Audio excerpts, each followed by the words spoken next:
Hello, how are you? 6 months ago, I had the privilege of becoming the first Nigerian to compete in the Winter Olympics. Thank you. As millions of people from all around the world watched, I dared to do something that no Nigerian had ever done before. Voluntarily hurl myself headfirst down a frozen ice track at 80 miles an hour with my face just inches from the ice. This is also known as the sport of skeleton. And the sport of skeleton goes a little something like this. You first sprint on ice, yes, on ice, for as fast as you can for about 30 meters, before jumping onto something called a sled, which is essentially a tray about the size of a large suitcase. As you're going down headfirst, imagine being on a giant frozen water slide with massive twists and turns, going at speeds about as fast as you're traveling down the freeway. Now, as you're navigating down this track, you have no safety belt and you have no braking mechanism. And with your heart beating faster and faster and your vision getting blurrier with every turn, for about 60 seconds, it's just you, the ice, and the sled trying to cross the finish line as quickly as possible. Did I mention I did this voluntarily? I was inspired to take up this daring sport when I discovered that no African or Black woman had ever competed in the sport of skeleton at the Olympics. And despite coming from Nigeria, a place with no snow or ice, and just discovering the sport only about 100 days before the Olympics, I was determined to create change.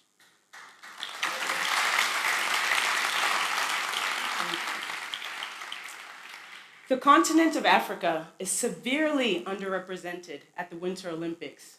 And in this year's Olympics, there were only about 7% of the countries that came from Africa. Now, the reasons for this are pretty obvious. Most African countries don't have a winter season. Also, we don't have the facilities to support winter sports, and the equipment is really expensive.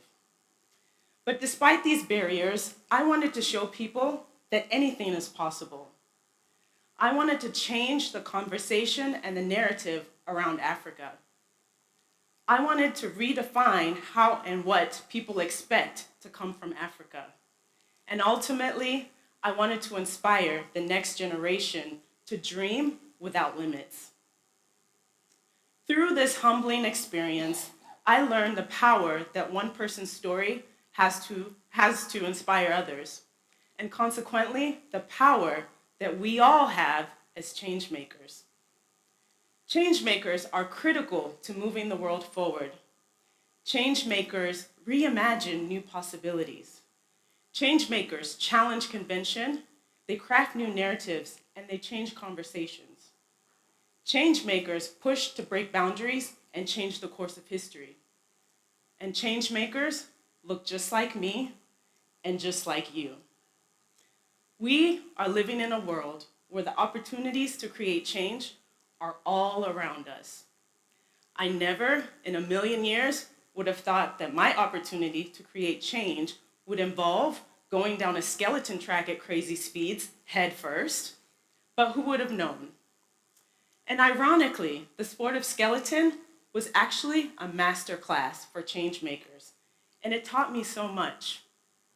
Firstly, in the sport of skeleton, you're on the edge of danger and control at any given time.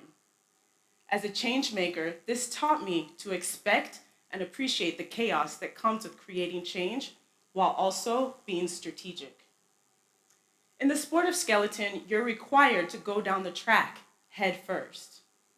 And as a change maker, this taught me to confront problems head on while staying focused.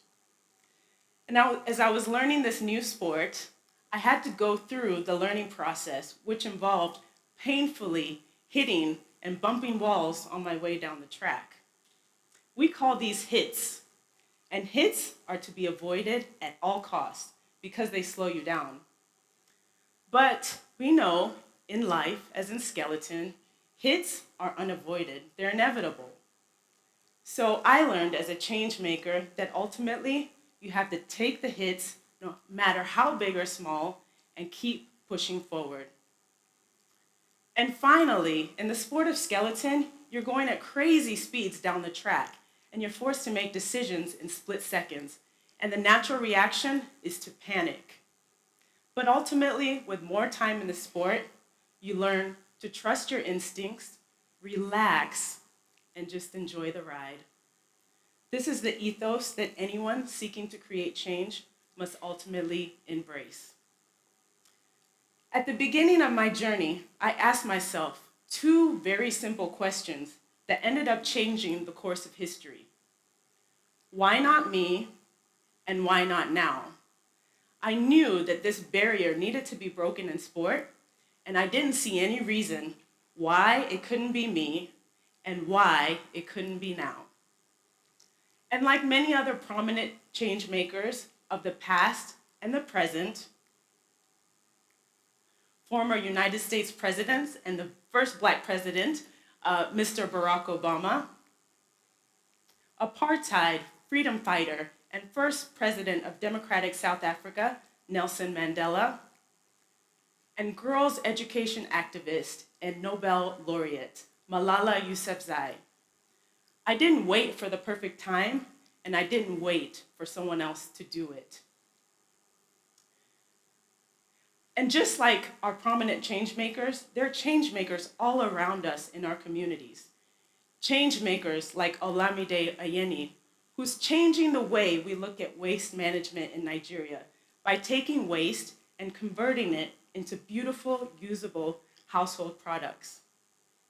Now, we also have change makers who are doing some interesting things to settle debates in Africa that are very important and changing the way that we think about jollof rice in Africa, our national dish, and making sure that Nigeria's jollof rice is topping Ghanaian jollof rice in the jollof rice wars of Africa.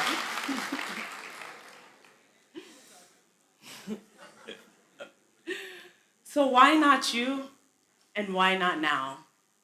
We all have opportunities to change the world for the better by how we choose to answer these two very simple questions. We may not all be Barack Obama, Nelson Mandela, Malala Yousafzai, or even an Olympic skeleton racer. Or some of us might make change like Olamide, who is changing the environmental issues around this country. Or some of us might simply make change by pushing the country's agenda on jollof rice. No matter how big or small the change is, the world is waiting for you to create it. So why not you, and why not now? How will you choose to answer? Thank you.